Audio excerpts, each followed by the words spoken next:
Would you mind if I start with the Sanskrit shloka? It will relax your mind. Would you like to chant following me? So that I will chant half line, you can follow it. The meaning is, most of you know, it's a common shloka for us. Akashavallapa vidura goham means I am tentless like the space, like the sky. Adityavad bhasya vilakshanoham, which means that I am self-luminous like the sun. Actually, it is more than that. Generally, the sun also you have to see. Our eyes have to see, and finally, our consciousness has to recognize that there is sun. But the I in us, consciousness, which is self-revealing, it doesn't need anything else to reveal. It can only reveal by itself. There is nothing beyond. Aharyavat nitya vinishchaloham. I am unshakable like the mountain. Actually, the I is much more unshakable than the mountain, because it is not in the objective plane where you can see something is moving or shaking or so. The I is nowhere to be found in the objectude. So there is no question of any movement coming there. It's the revealer, it's the seer of everything, knower of everything, revealer of everything. But it is not an object which you can see. That is why so much of doubts and confusions regarding our own identity. It's our real identity. And the last one is Ambodhivat para vivarjitoham. Like the ocean, I am boundless. Because boundary remains only for objective something. The sky has a boundary with the sea has a boundary. But this revealer of everything, knower of everything, the I, it is not bounded by the body as I generally think. The real I, the real identity is only one, and not even one, it is transcendental. So even if you do not understand fully, we chant it to get that infinite dimension induced in our mind, which makes our mind relaxed, expanded, expansive, so that any knowledge we can absorb better. I will chant half line, following me. Try to chant in the same pace, same tune. Akashavallapa viduragoham. Akashavallapa viduragoham. Akashavallapa viduragoham. Akashavallapa viduragoham. Adityavad bhasya vilakshanoham. Adityavad bhasya vilakshanoham. Aharyavan nitya vinishchaloham. Aharyavan nitya vinishchaloham. Ambodhivat para vivarjitoham. Ambodhivat para vivarjitoham. Akashavallapa viduragoham. Akashavallapa viduragoham. Adityavad bhasya vilakshanoham. Adityavad bhasya vilakshanoham. Aharyavan nitya vinishchaloham. Aharyavan nitya vinishchaloham. Ambodhivat para vivarjitoham. Ambodhivat para vivarjitoham. Did you chant, all of you? If you practice in your own place also, you'll find if you do it properly with the meaning in the mind, then the mind will be, you will come to a pacified state very soon and a stable state. Now, the first of all, spirituality, everybody has spoken, so we have to understand what is spirituality. Generally, what do we mean by spirituality? As Dr. Miru was saying, that I always try to emphasize that it is nothing otherworldly. It has nothing to do with where I will be born in the next life, or I don't want to be born. Nothing to do with any otherworldly thing. So it is to, truly speaking, spirituality is to know the world as it is and to know ourselves as we are. Or you can say to know myself, what I am in reality, and to know the world, what it is in reality. Why are we not knowing the world as it is? Perhaps not. Because we always apply a color to whatever we see, color to my own personality also. The color is basically me and mine. That is, whatever is me, related to me and mine, we look at it in a different manner than whatever is belonging to others or related to others. And connected to that me and mine is the color of likes and dislikes. Whatever we like, we try to run after that, cling to that. So we generally cling to the likes, and we generally are intolerant about or hateful about what we dislike. So the person we dislike, we cannot see any good qualities in him. Even if there is a good quality, we try to interpret that, no, it is not so, there is something else. When somebody praises anybody whom we do not like, we try to say that, no, he has this also, some other defect also. That means we are not able to see the person as he is. Similarly, if anybody tells anything negative about us, not good about us, we try to defend it. Even if it is true, we don't want to accept it. That means we are not seeing the world as it is, and we are not seeing ourselves also as we are. So the spirituality basically is to correct this distortion.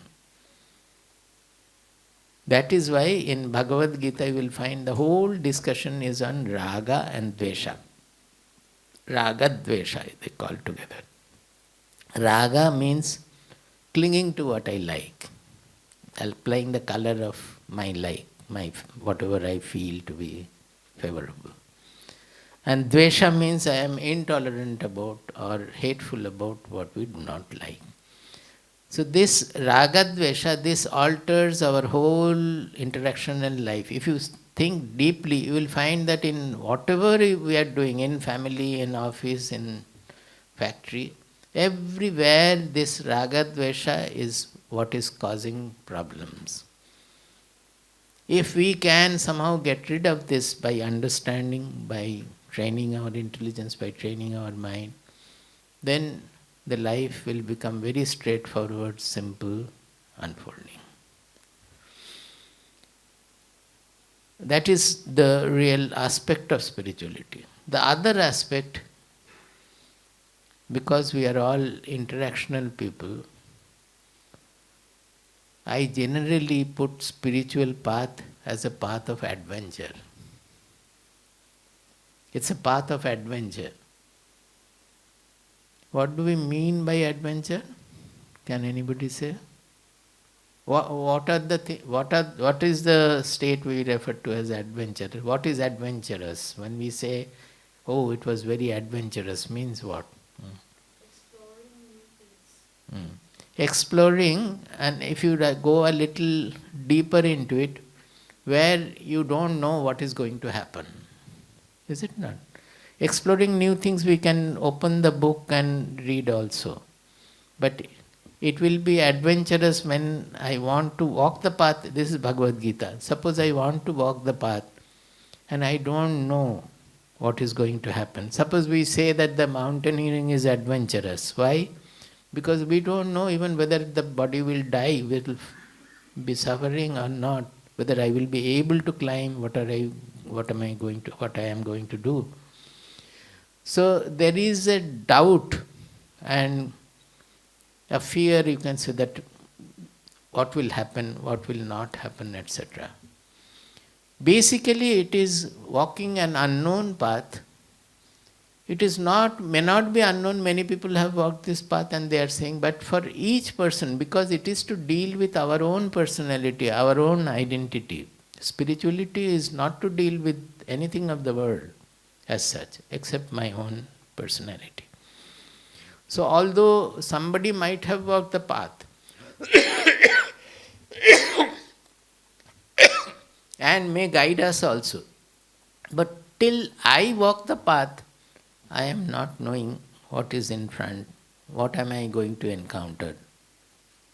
Is it not? That we refer to as adventure.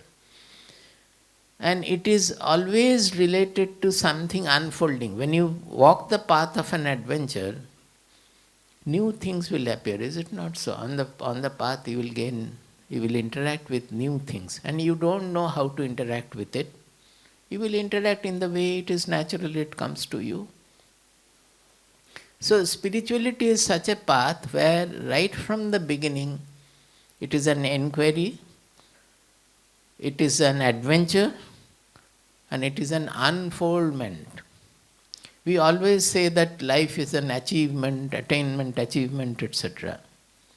Truly speaking, if we walk the path without any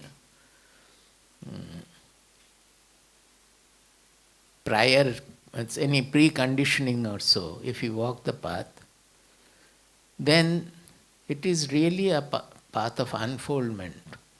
That is, as we go, you don't know, suppose you are a doctor, you don't know how famous doctor or how much you are going to be successful in your profession, nothing you know. But you may have certain ambition or some desire that I want to become a great surgeon, or I want to become very reputed this and that or so. You may have some idea. And you try to, following that idea, you want to work. But spirituality will tell you, if you have the capacity of being a doctor, you have the tendency, you have the qualities or attraction of taking to that profession, whatever it means, you should do it to your fullest extent. That is, anywhere, whatever you do, apply your full personality there. And never think of that, by that you are going to be a great doctor or anything, because you are already applying your full personality, is it not? What more can you be? You can only apply your full, whatever capacities you have in your personality. Rest of the things will come on your way. Sometimes a person goes to a very high level because of the association with some other person. But you will not know. When you are starting to walk on the path, many things will come, and that will lead you to the ultimate level. If you are a spiritual person, or we can say you may not be spiritual, but if you think of applying spirituality in our life, it is a process of how can we apply ourselves fully. All the faculties, everything, to what we are doing. In an one-pointed manner, we should be able to apply ourselves. And in the process, whatever will happen, then it will be a discovery on our path of adventure. Every moment it will be a discovery, because your focus is not something set before that I will one day become like that. The problem with that is that if we are not having a success in every project or so, we get depressed because it is not there. So we are fearful about not having success in the project, having failure in the project. So our full potential is never devoted to the work we are doing. When does our mind becomes most efficient? Everybody should agree on that mind. When are we able to put our maximum capacity in work? What state of the mind? I am not able to, just one. Sir. Not only stable is true, but that is also true. But stable is more, is it not a very peaceful? Stable is that only, peaceful means stable. And you are interested in that. If you are not interested, then you will. Suppose you are doing something, it is accepted that you are interested, otherwise you will not do. Now you will be able to perform best when you are not agitated. That's the point I wanted to say, that the mind is not disturbed by anything. But is it not that if generally we feel that unless you have ambition, you will not be able to work well? This is a statement we often hear and we believe also perhaps. Now, is ambition making our mind, taking our mind to a stable, non-agitated state or an agitated state? Agitated state. So, are we not making a fundamental mistake there? To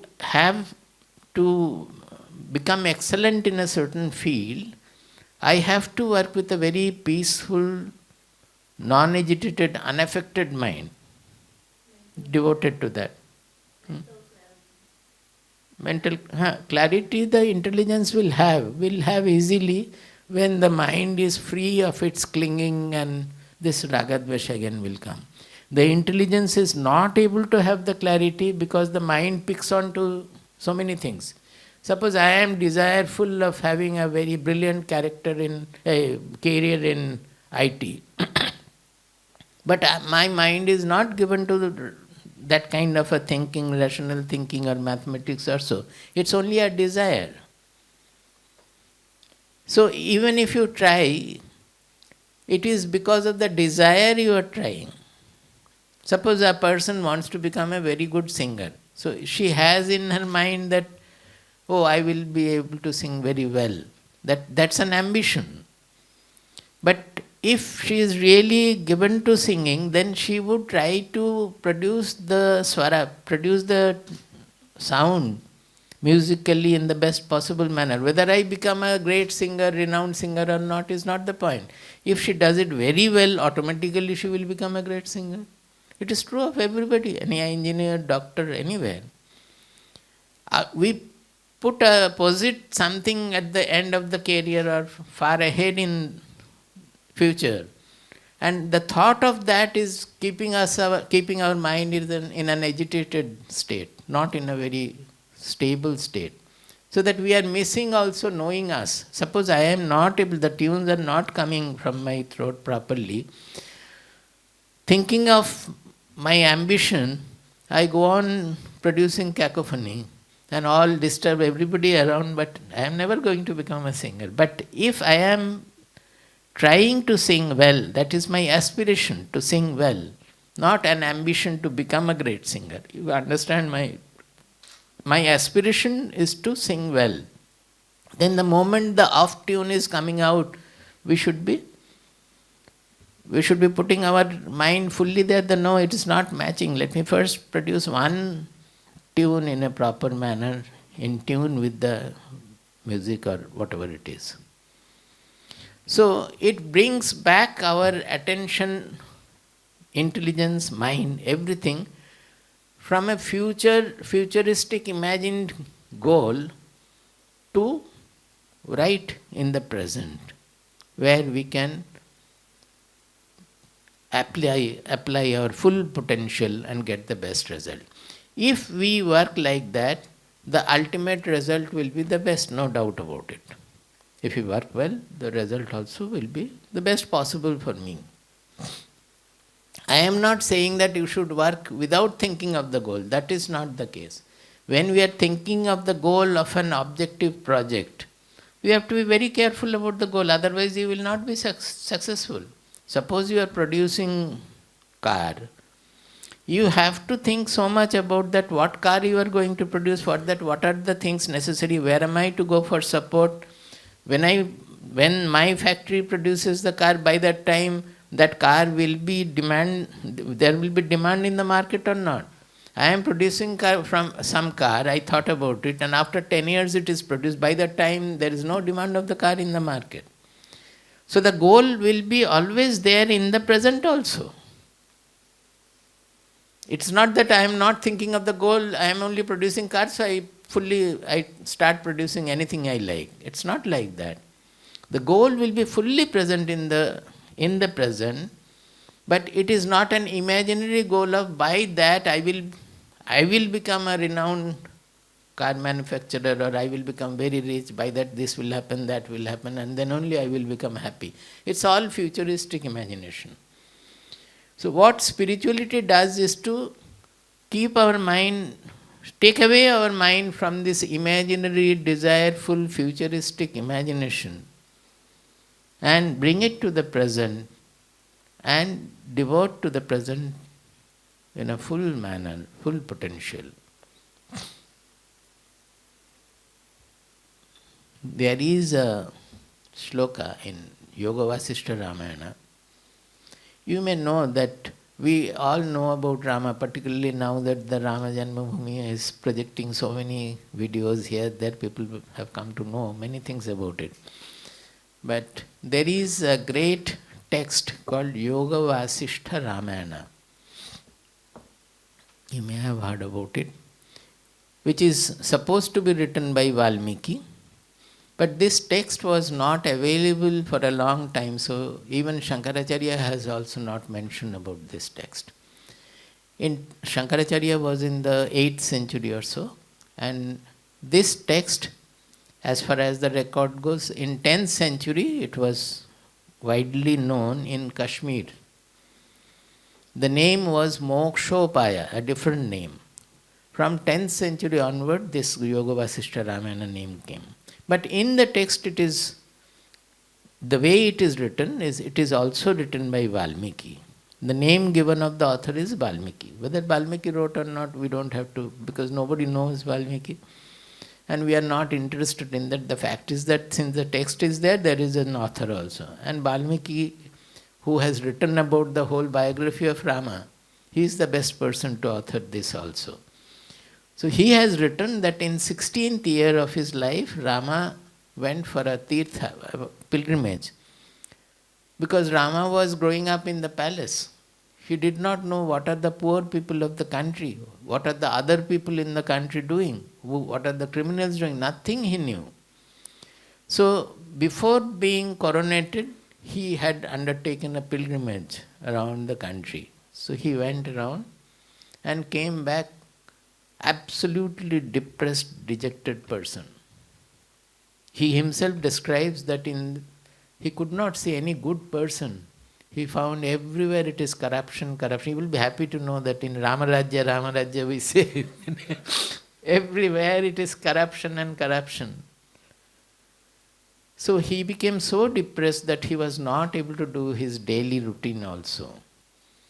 So Dasharatha felt that this is a problem where I cannot help. So let us call, Vasishtha was their lineage guru, Kula Guru.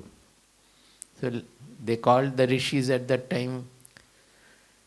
Vishwamitra came, other rishis came, Vasishtha came. Finally, Vasishtha was their Kula Guru. So they asked Vasishtha said that this is a treatment to be given by us. He told Dasharatha that he will not be able to treat Rama. We have to treat him.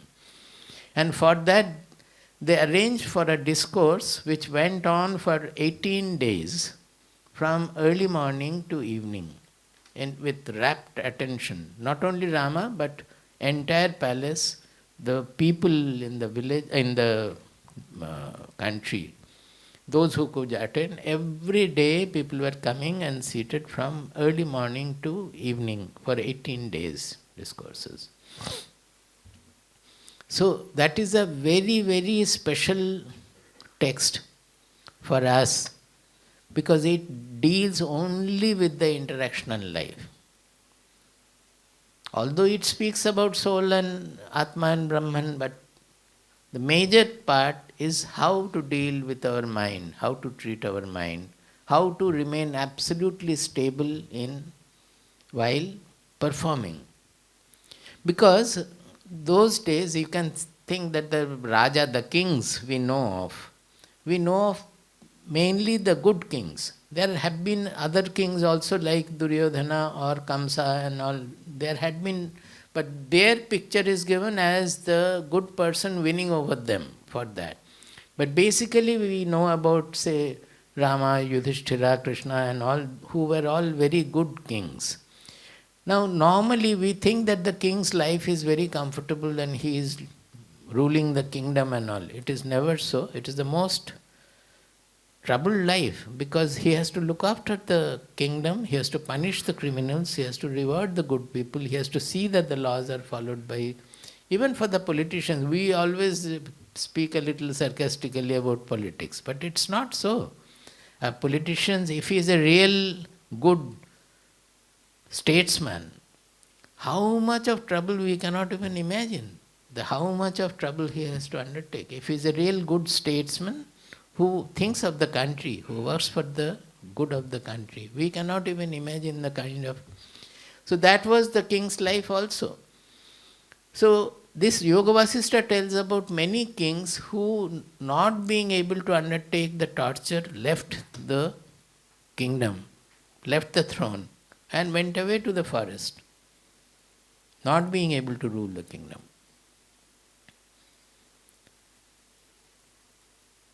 In one story they are saying that two kings, they were friends and they left and they were in the forest.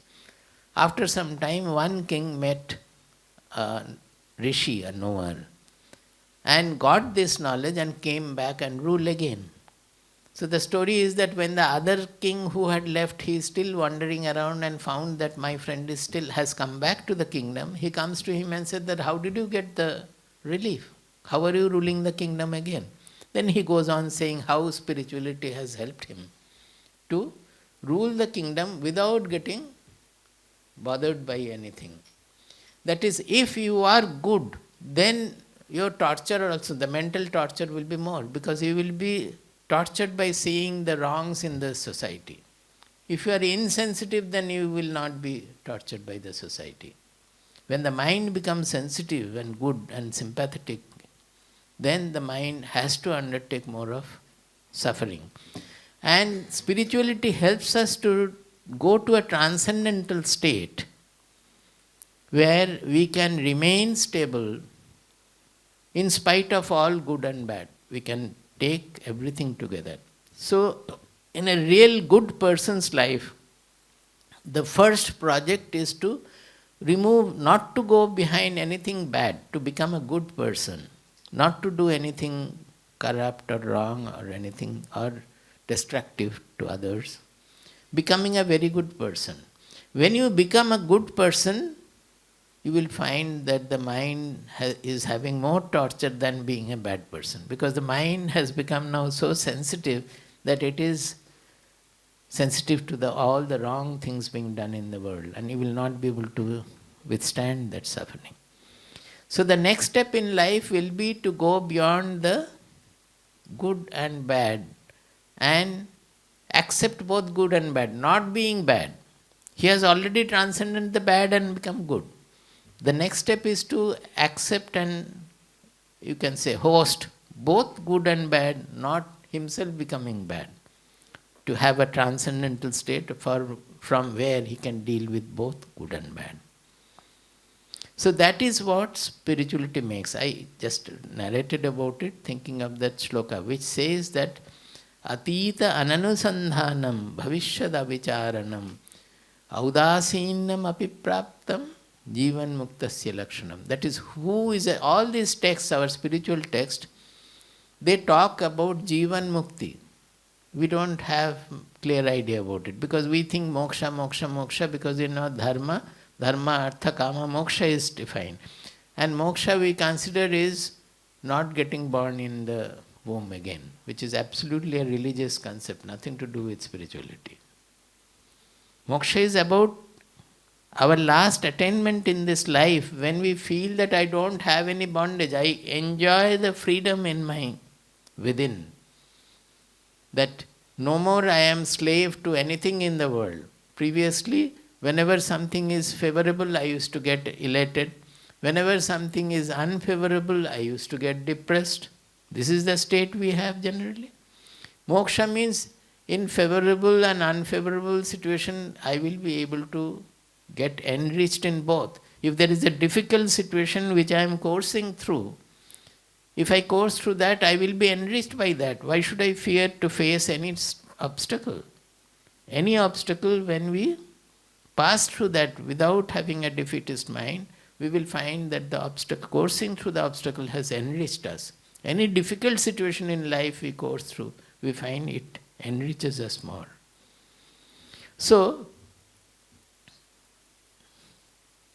what I was telling?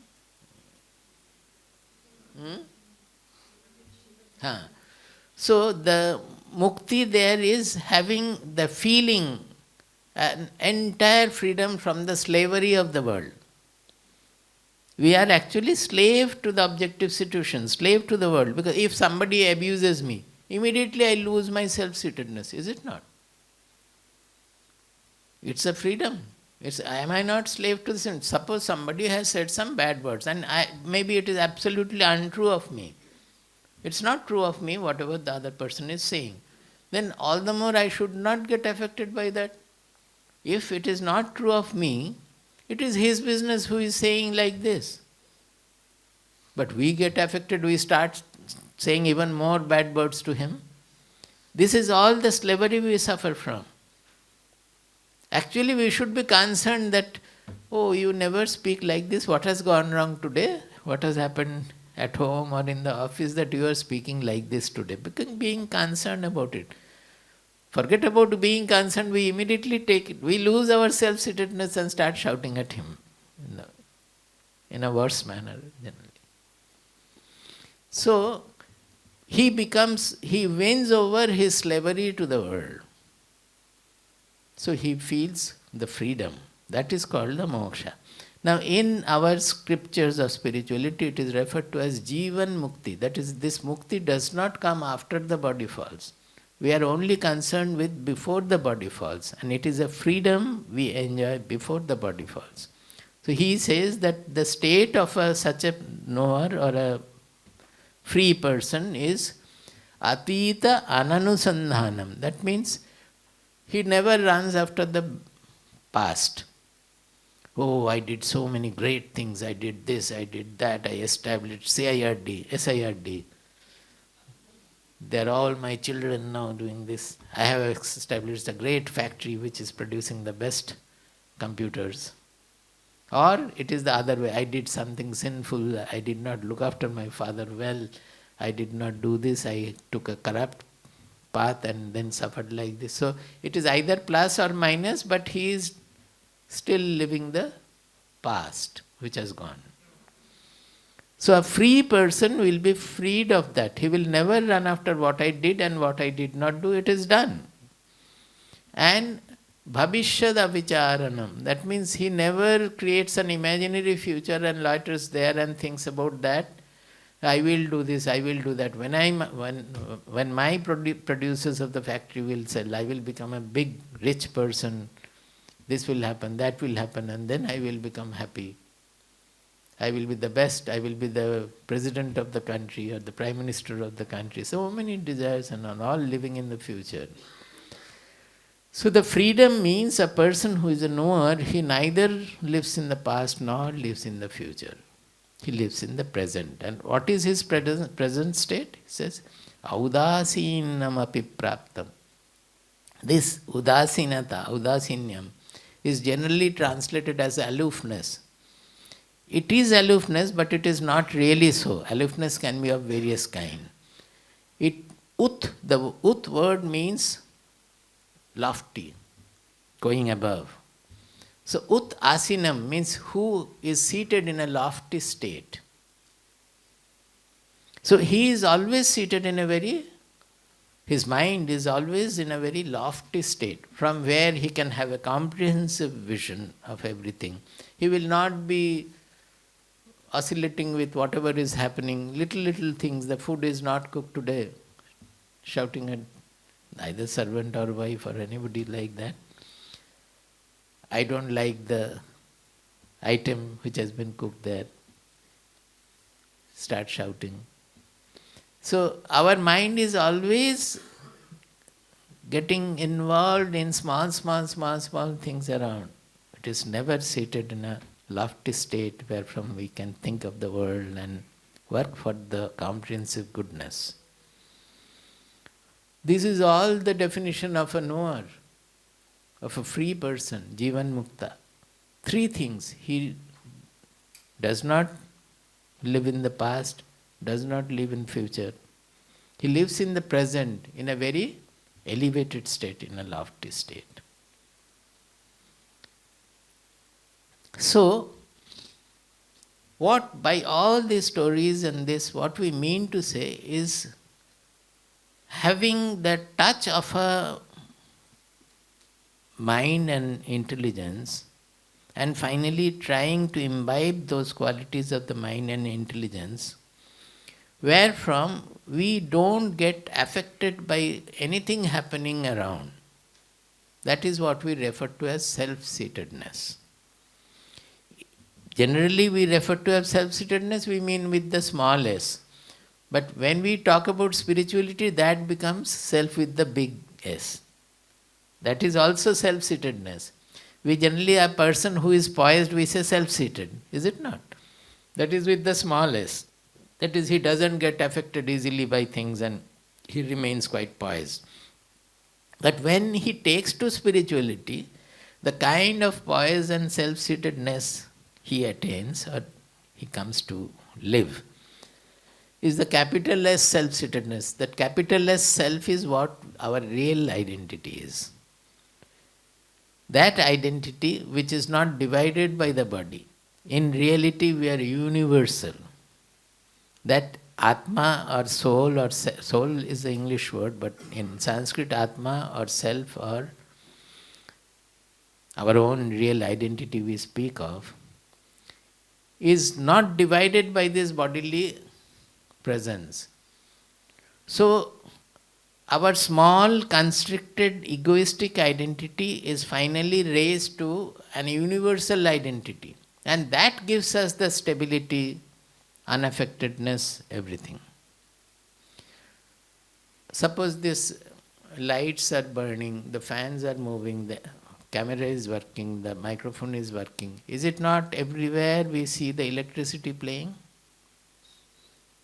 None of us has seen electricity. Only when the electricity manifests through some activity we see it.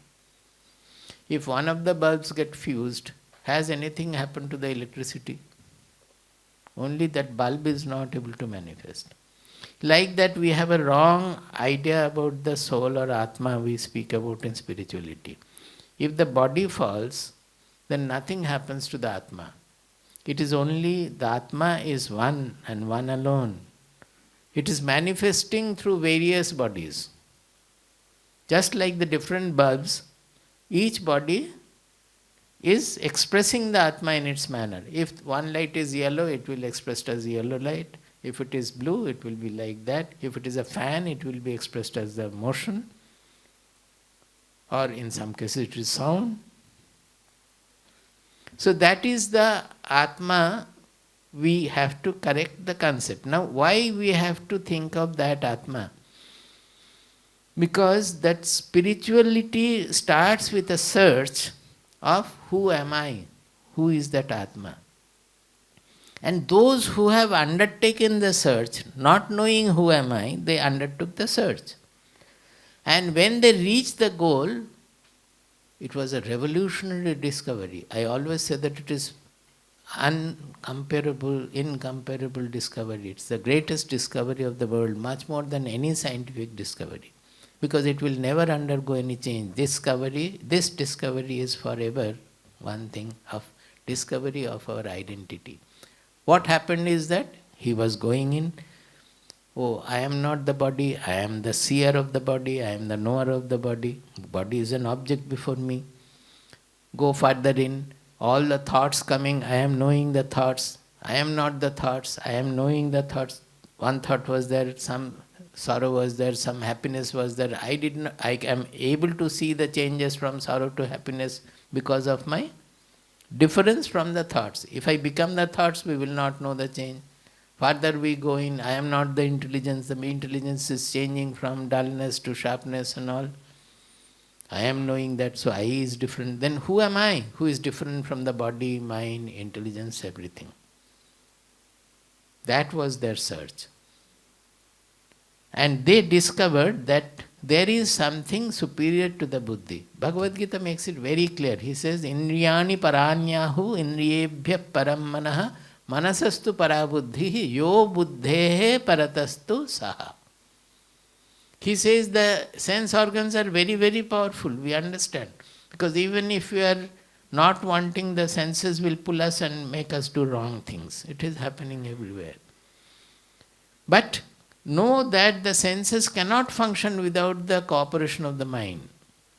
Indriyani parani ahuhu. Indriyas are very powerful. But indriyebhya param manaha, more powerful than the indriyas is the mind.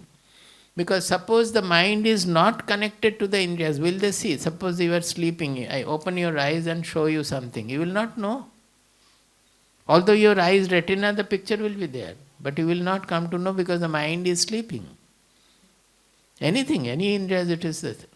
So if we train the mind properly, then it will not be slave to the sense organs. Normally our mind is slave to the sense organs. The sense organs are getting attracted and repelled by the world, and the mind is following that. Is it not? Can you show the chariot table later on also? Not now. So, we can train the mind in such a manner that it will not cooperate the sense organs wherever it is not supposed to. It can have that freedom over it. But how to? Manasastu para buddhihi. The superior to mind is the something called our understanding, our intelligence. So if we train the mind by applying our intelligence, telling him that no, if you do this immediately it may give you great pleasure, but you will be taken to jail. So naturally the Indriyas will not do that. So this is a negative example, but there are many positive examples to mind to say what is the greater enjoyment. Is it the instant pleasure we are having, or which is long term? When we eat something for satisfying our tongue or taste or something and then undergo a physical problem, the diabetics or even stomach upset or so. So once we know that if I overeat just because it is tasty, I will have stomach upset. So the buddhi will try to control, is it not? Check our indriyas. Often the greed is so much that we are not able to, but the fact is that the buddhi will try to do it, and if you train the buddhi to train the mind like that, it will do it. So manasastu para buddhihi, that the buddhi has the capacity to refine the mind, to train the mind, they put the mind engaged in good work. But what about the buddhi? It also will get corrupted by the desires and other things. Suppose a thief wants to thief. The buddhi tells us that don't go this way, go that way, and you can break the lock like this or like that. The buddhi, that means the buddhi is also corrupted by the mind and the corresponding sense organs and all that. It is deciding like that. So the corruption reaches up to buddhi. Corruption reaches up to buddhi. But what Bhagavad Gita is pointing out from our experimental research is that yo buddhehe paratastu saha. This is the most important point there. Yo, don't show now where interest is going there. Keep it off. No, but now Swamiji has appeared there. He was there earlier.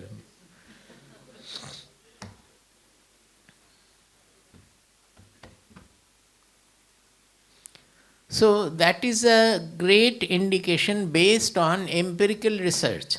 Suppose you may hate physics, but the physics also, the theory comes after the experiment. You may form various theories. Until it is supported by the experimental results, it is not accepted. You have to find it. For example, recently they found the Higgs boson also. Till then it was not accepted. So somebody has predicted that this kind of a particle or this kind of a material will be there. But until the experiments prove, it is not there. Similarly, in spirituality also, what we learn from the book, from the guru, or from the lectures, or from YouTube, it is all theoretical learning. Now, the whole spirituality is about our own real identity, about our own personality.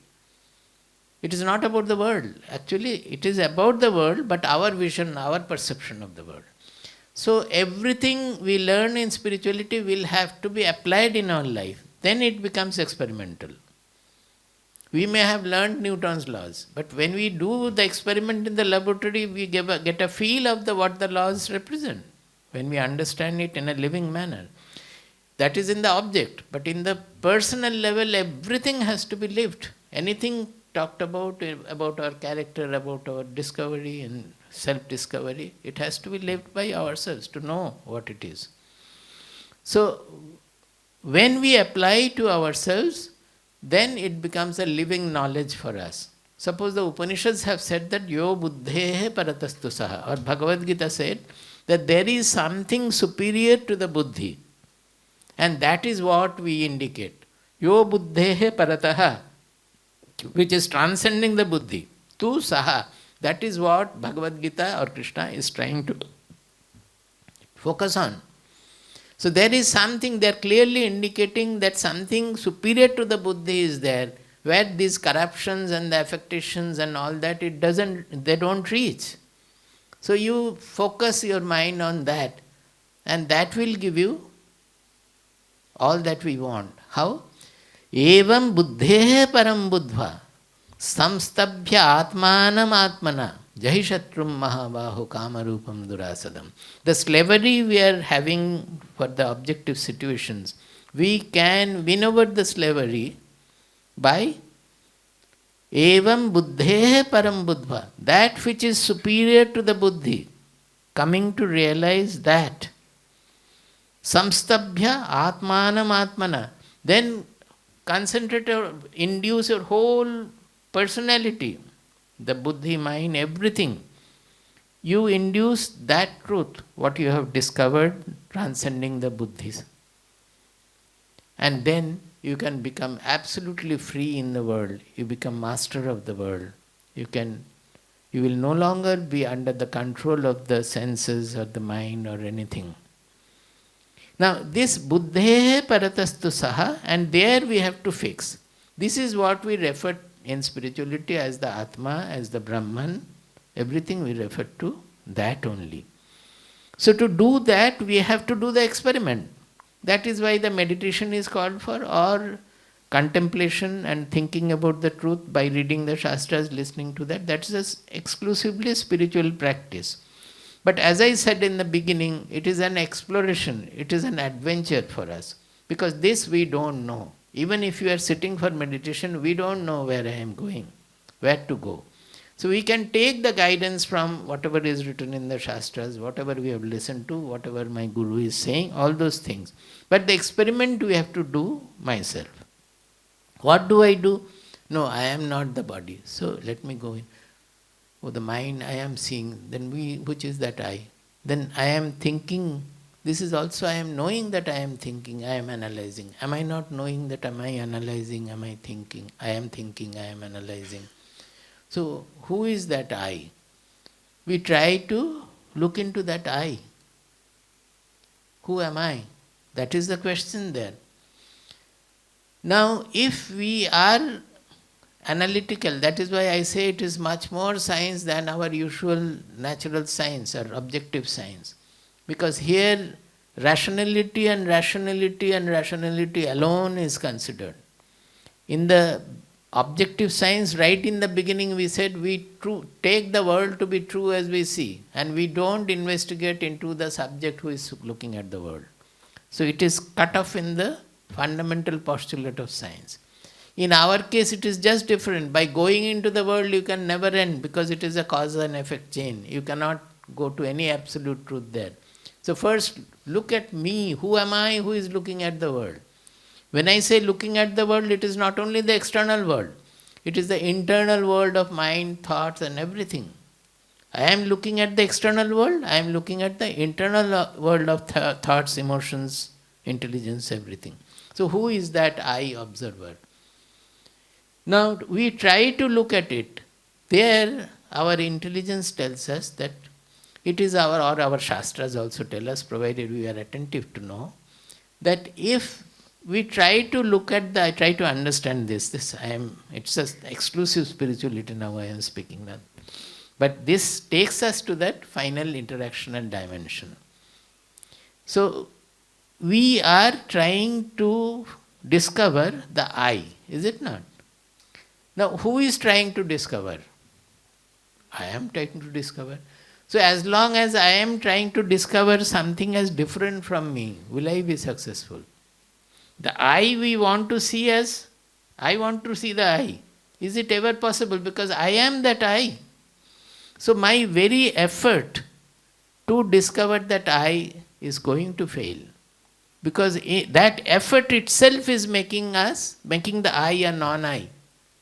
Making the subject an object, trying to make the subject an object. So, if we are intelligent at that point, we will see that it is the effort to discover which had helped me right from the beginning, that effort to know who am I, or effort to look into it, or effort to know what is meditation, it's an exploration. All this had helped me. But now I have come to a point where this effort has to be dropped. Because that very effort is making the I different from me, because I am wanting to see the I am wanting to see the I as different from I. Are you able to understand? So, we have to become effortless there. Or in devotional term, it is called surrender.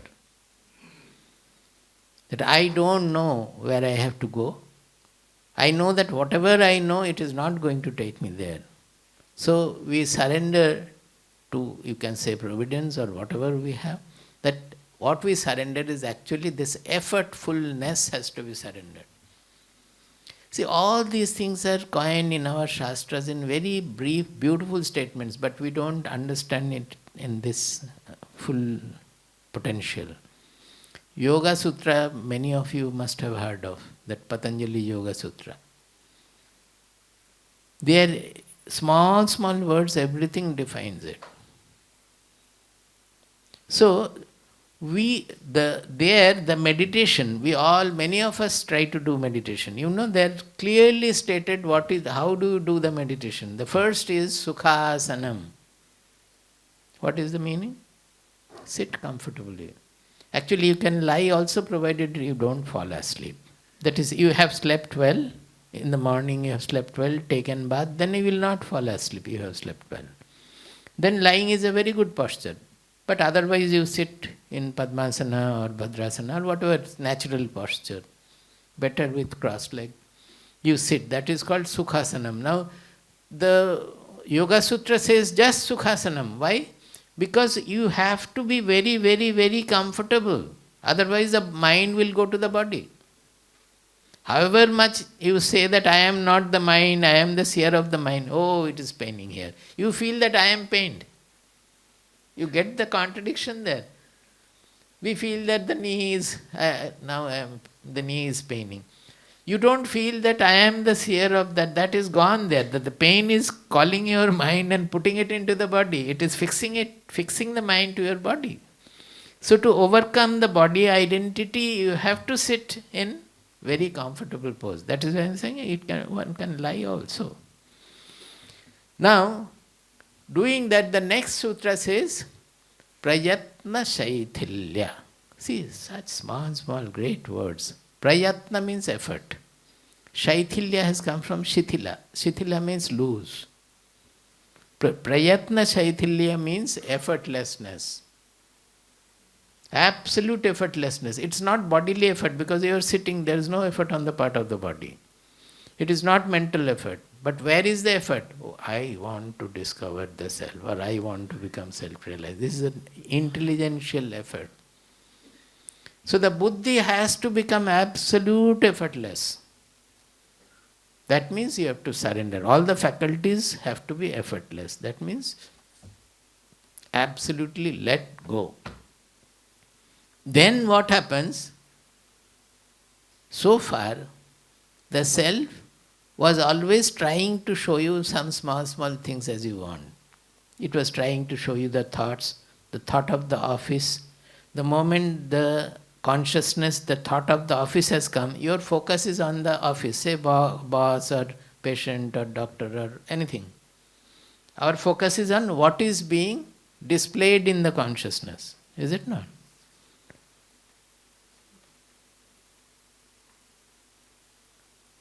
Suppose I am seeing the microphone. The microphone has to appear in my consciousness. Without that, I will not be able to see it. So the moment it appears in the consciousness, oh, I am seeing a microphone. But the whole thing is taking place in the brain, that I am seeing in the mind. The microphone has appeared. So our focus is on microphone. Now suppose I don't want anything at all. I have left the whole, I have forgotten the whole world. Whole world means? Am I not a product of the body-mind of the world?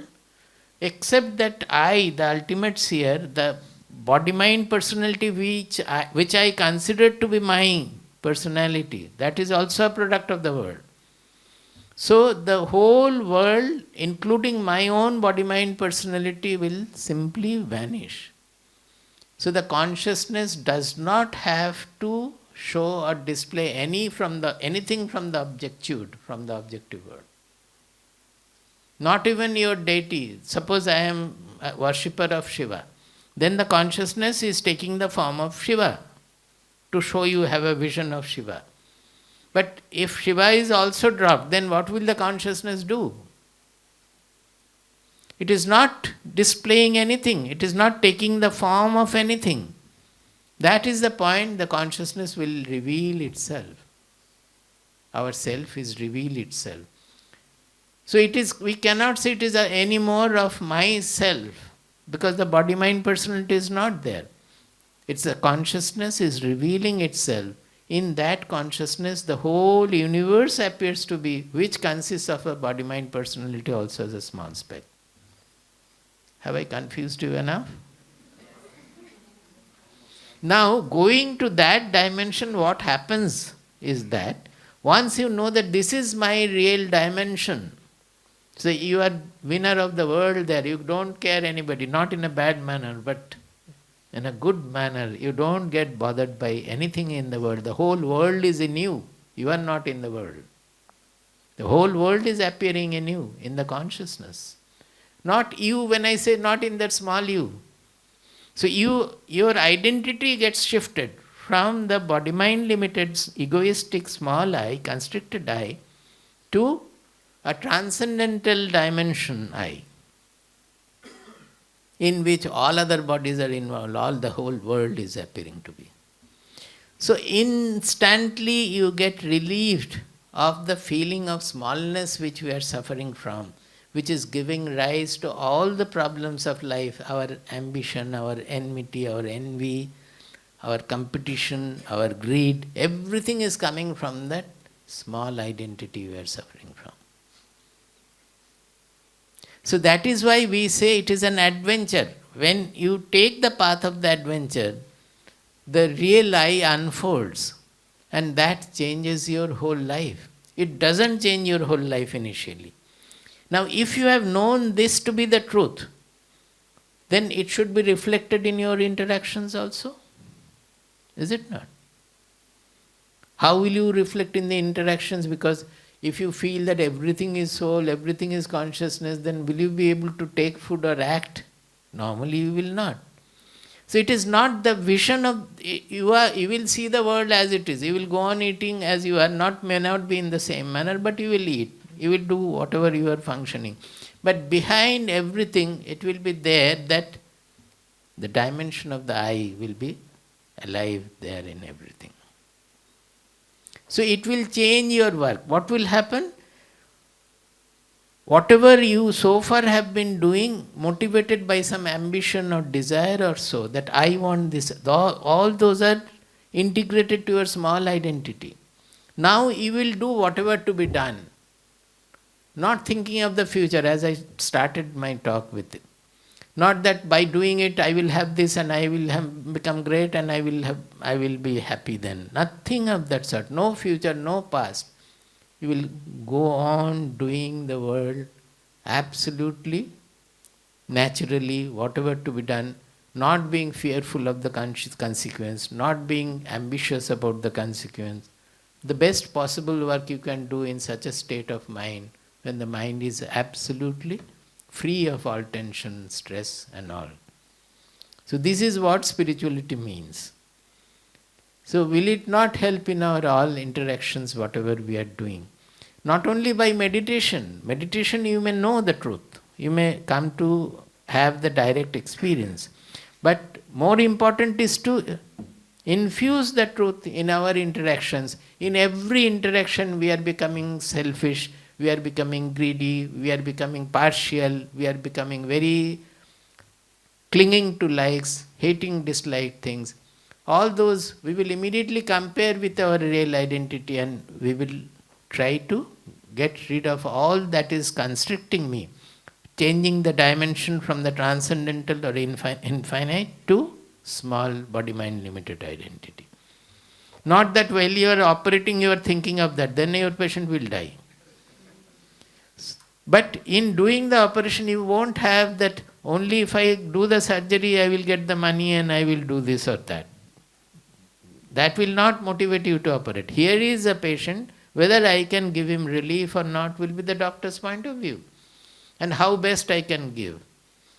If I feel that I cannot and the patient may die, talk to the people, family people, that I am taking up this but I cannot guarantee. That you must be doing otherwise also. It doesn't need my advice anyway. But I am saying that we have to be absolutely clear, straightforward. Will such a life not be very comfortable? It's the best enjoyment you can have in life. The easy. We call it the sane life. S-A-N-E. Not saint. You don't have to become saint, but you can become a sane person. Whatever to be done, we will do. If you have to fight, that is how Arjuna could fight his own most beloved grandfather. After getting such a dimension only, although he had not got fully, but he was trying. Krishna was trying to infuse in him. So anything will be done, whatever to be done. In our Shastra it is said, Yada yat kattum ayati tada tat kurute riju. Yada means whenever, yat kattum ayati. Whenever anything wants to be done, comes to be done, tada tat kurute riju. Riju means straight. Tada tat kurute riju. Right there, then, you do it in a straightforward manner, whatever comes. Yada yat kattum ayati tada tat kurute riju. This is the... So, whether you are cooking in the kitchen, whether you are in the operation theatre, whether you are in the factory, whether you are an author, in writing also, in an authorship, proper authorship, it is not that I will write a beautiful book which will get the Nobel Prize or this or that. Nothing like that. If you feel that I have to share something which will be beneficial for the people, how can I best present it? You will write only that, then try to refine it in the best possible manner if possible. Everywhere. So we will stop now, it is 11:15 actually. Akashavallepaviduragoham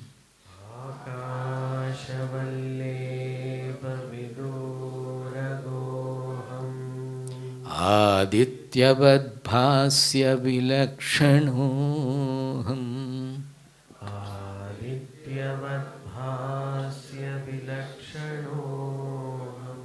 Aharyavannityavinishchaloham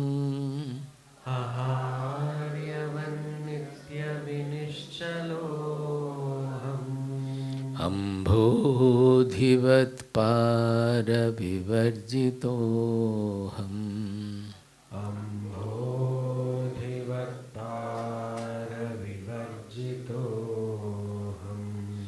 Akashavalle आकाशवल्लेपविदूरगोऽहम्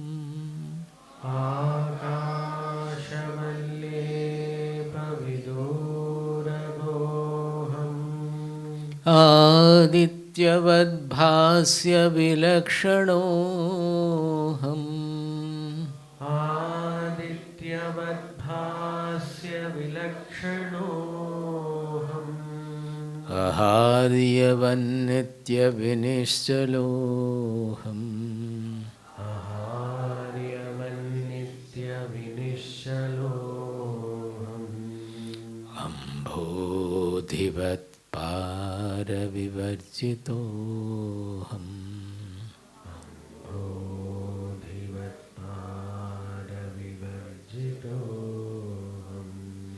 अम्भोधिवत्पारविवर्जितोऽहम्